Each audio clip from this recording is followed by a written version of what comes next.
I'm going to walk you through the basic setup of a Dahua recorder with the 4.0 GUI. First thing I'm going to do is select our region. Next. Agree. Set our time zone. Don't worry about the time right now. Choose a password. It has to be a medium or hard level password. So just for today, we're going to go admin1234.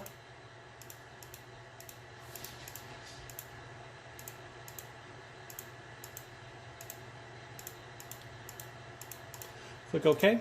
Choose an unlock pattern if desired, or you can skip.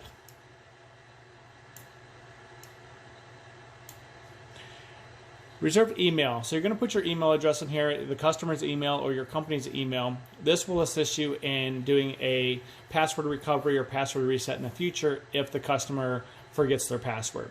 With the Dahua mobile app, there's a password reset process, but you will have to have an email logged into the machine to make that happen. Okay. Nothing really needs to be changed on this screen here. I do recommend, though, moving your mouse speed to slow. That way your double clicks will be more accurate. Okay, on here we have our time zone already selected. So we're going to do enable DST. We're going to do it by the week.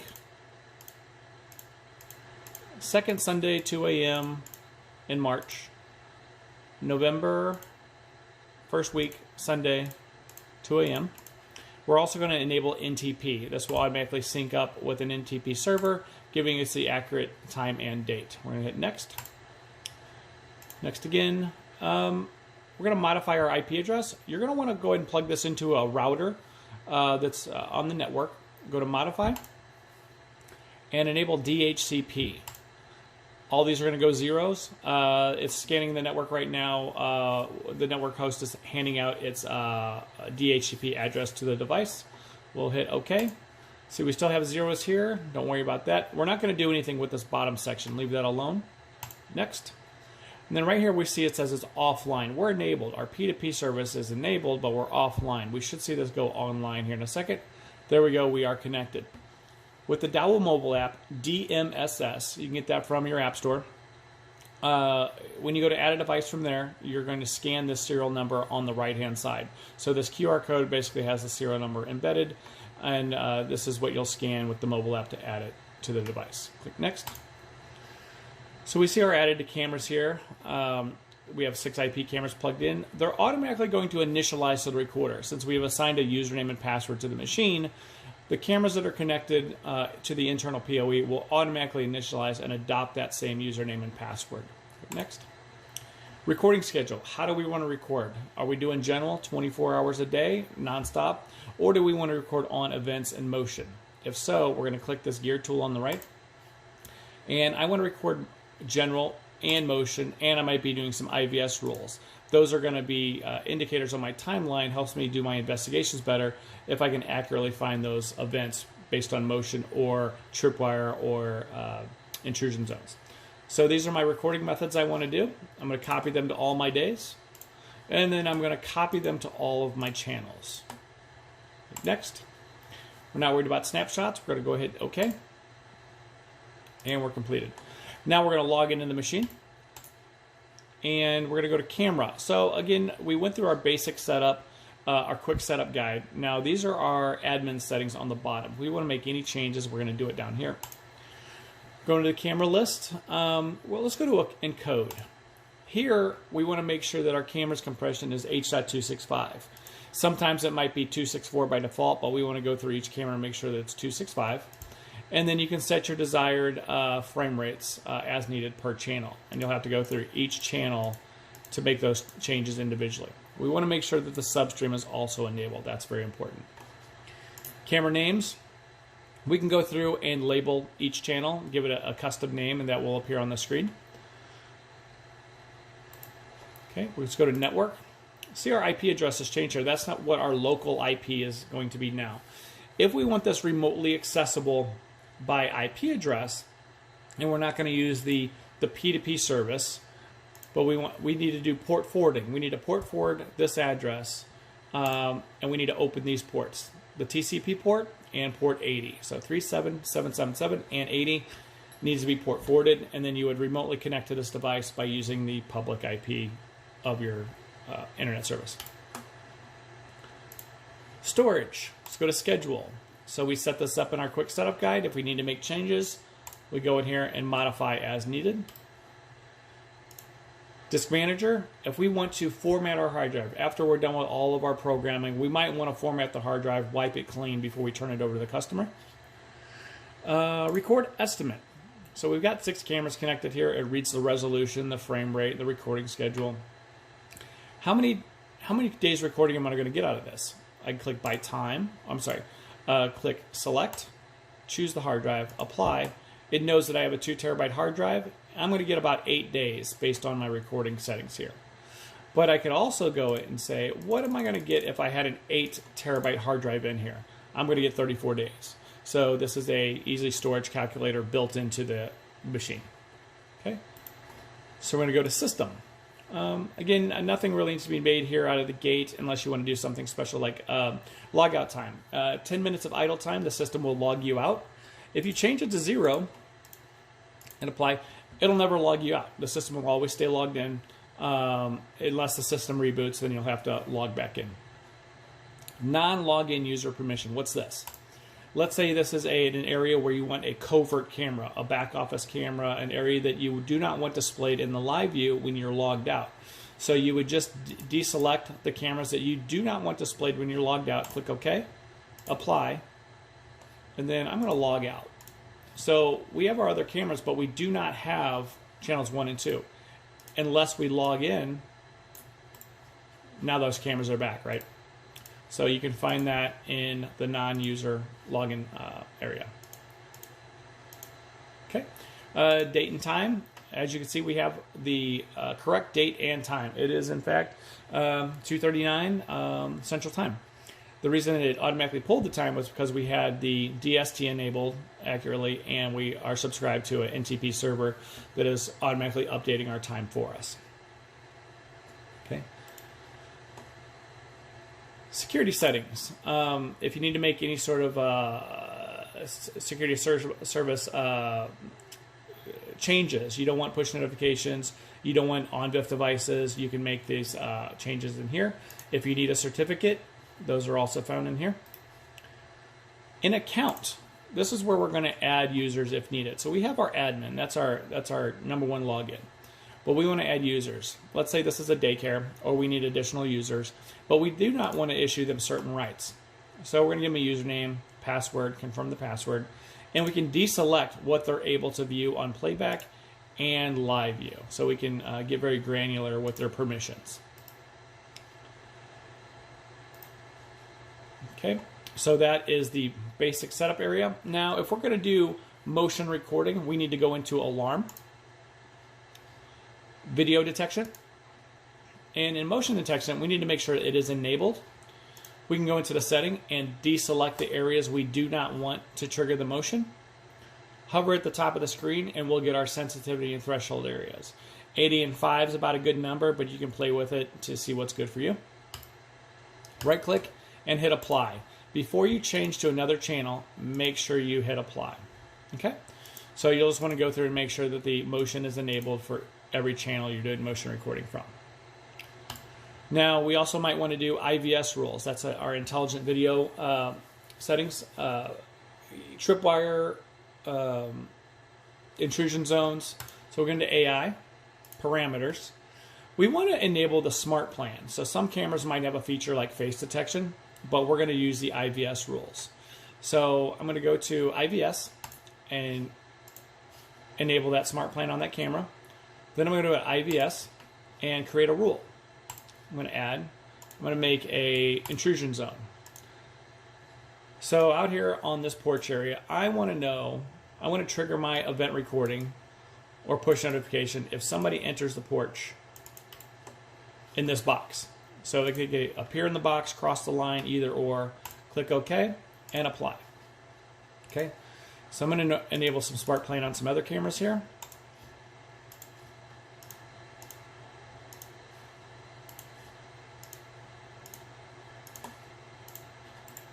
Okay. So in channel 2, We're going to add a rule here. Now this is an AI camera, so this is the N45 EM63. This has some special features for object classification. So I'm going to draw my box out here. If a human or a vehicle enters or crosses this line, I want to know the target filter. Was it a human or a vehicle? I can have these classifications noted on my playback history and my push notifications. Click OK and apply. Now we see an option down here called SMD. So my channel 5 here is an SMD camera. As long as I had motion detection enabled in the alarm section, I can enable the SMD feature.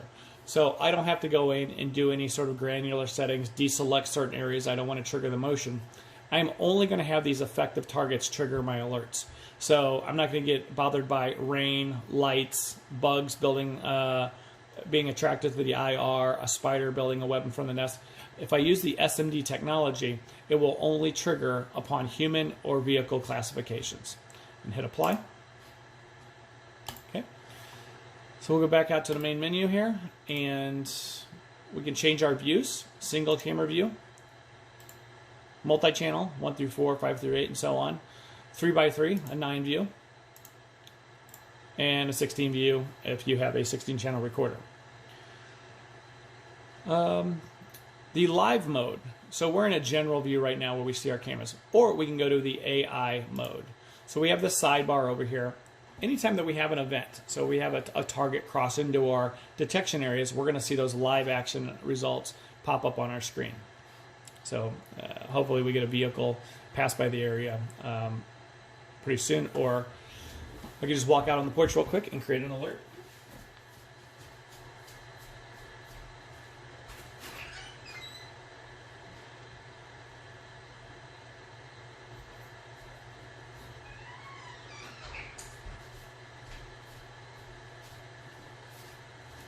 So we see those tripwire triggers happen, and my classification was as a human.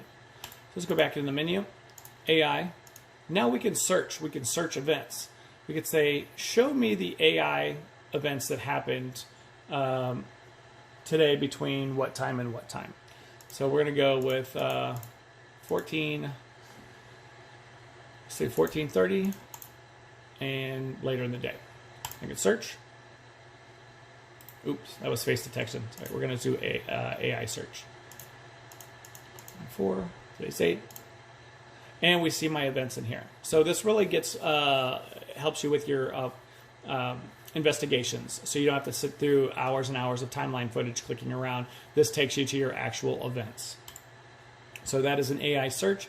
You select the search type that you are subscribed to. So we have IBS and SMD alerts we subscribe to. And you can go through channel by channel and search. You can get granular with your searches as well. So we know that channel 2 was our AI camera. We could say that I want to know the intrusion alerts and only show me humans. So if we had enough recorded history, we could play that back now. So that is your AI IBS search. Regular playback. So go to, since our reboot here. So we can click around on our timeline. It's going to take us to our, wherever we click, it'll jump right to that point. All of our channels will play back at the same time. We can stop and deselect individual channels, different groups. We are going to do just one channel at a time. Click on the timeline, and we're going to scroll in. By moving the mouse, you can scroll in. We have this scrubbing tool. So as we move this, you can see the action on the screen change. So we can move this scrubbing tool back and forth, or we can also hold our mouse on the screen and we can see the snapshots on the bottom row. So these are helpful searching tools when you want to not have to sit through the video. You want to see what's happening, multi-window view. And you can click on that box, and it jumps you to those snapshots. Okay. Now we're doing our investigation and we want to create a backup. We're going to have to use this trim tool. We're doing our investigation. Click the trim tool. This is the start of our event. We're going to let the event play out. Click the trim tool again and hit our save disk. Now you'll need a thumb drive plugged in to export this. So if we hit backup and there's no thumb drive plugged in, you're going to get this error. It will be our DAV format. Our Dahua media player will automatically be included in that download. And I'll show you another way to do your backup. So back here in the main menu, we have the backup tab. We're going to go here. We do not have a thumb drive in there, so it's not going to let us do a backup at the moment, but we can still go through the process. So for channel 1, on today's date from 14:30 to 14:40, for channel 1, I want this to be an MP4 file. I'm going to search. There's my event. If I had a thumb drive plugged in, I click the one-click backup, and it's going to dump that information for me onto the drive. So if you chose DAV, that will automatically include the player. And then you can go through channel by channel, and then back that up. Channel 3, search. Then you can back that up. So it's very quickly to recover those the timeline footage that you're seeking for multiple channels. Okay. Maintain. So updating your firmware is very important for the devices to make sure they have the latest firmware, the latest technology, and the latest features so that it works seamlessly with the mobile app and the cameras. So we'll go to update. You can tell what the build date you currently have is. So I'm on the latest one. I'm on the February 21st, 2020 build date. DahuaWiki.com is a good resource for our firmware. We also have an auto update. Depending on the current model that you're on and the current build date that is on the system, you could do manual check, and it will tell you if you're on the latest firmware. Okay, so we're on the latest. So if we were connected online to a P2P service, this would tell us if there was a new version available for us. Again, depending on what the current version you were on. Okay, so that is your basic setup.